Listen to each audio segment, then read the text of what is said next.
Comment créer des documents automatiques à partir de l'éditeur de SmartText dans TimeTonic? Qu'est-ce qui change? L'insertion du code de la colonne de SmartText va être votre allié pour structurer vos nouveaux documents automatiques dans TimeTonic. Vous connaissez déjà les bases. Créer des devis, des factures, des rapports à partir de templates créés dans Google Docs ou dans Word. Si ce n'est pas votre cas, retrouvez cette vidéo en haut à droite maintenant. Observons deux approches de rédiger la structure de votre document au sein de l'éditeur de SmartText. Dans celui-ci, insérez vous-même la structure de votre texte, vos images, la mise en page et les valeurs dynamiques provenant de votre table. J'obtiens en aperçu la lisibilité de mes valeurs dynamiques et la structure des images intégrées au sein de ce SmartText. Ou une autre approche pour rédiger votre document au sein de l'éditeur de SmartText, faites-le faire par l'automatisation IA. Donnez-lui des instructions précises et les valeurs dynamiques à inclure pour générer une mise en forme automatiquement, prêt à être inséré dans votre document. Retrouvez ce tutoriel disponible en ligne nommé Générer un SmartText avec l'IA. Regardons concrètement comment préparer le template pour la génération automatique du document. Je me rends dans Organisation des champs. Je vais chercher le code de la colonne du champ Génération d'un rapport d'intervention. C'est celle-ci. Le code de la colonne de champ, je le copie. Voilà la préparation du template qui contient le code de la colonne de SmartText inséré entre $, balise ouverte et balise fermée.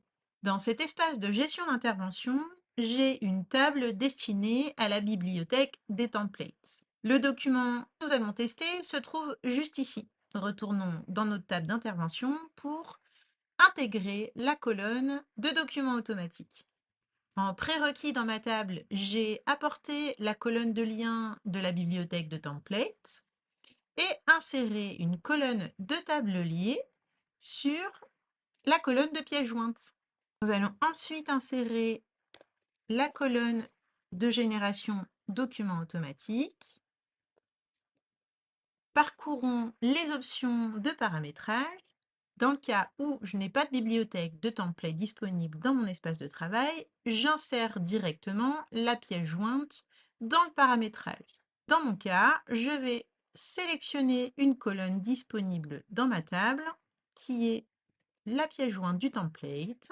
Je vais ensuite sélectionner la colonne qui correspond à la sauvegarde de la pièce jointe qui sera générée, donc qui est ma colonne pièce jointe.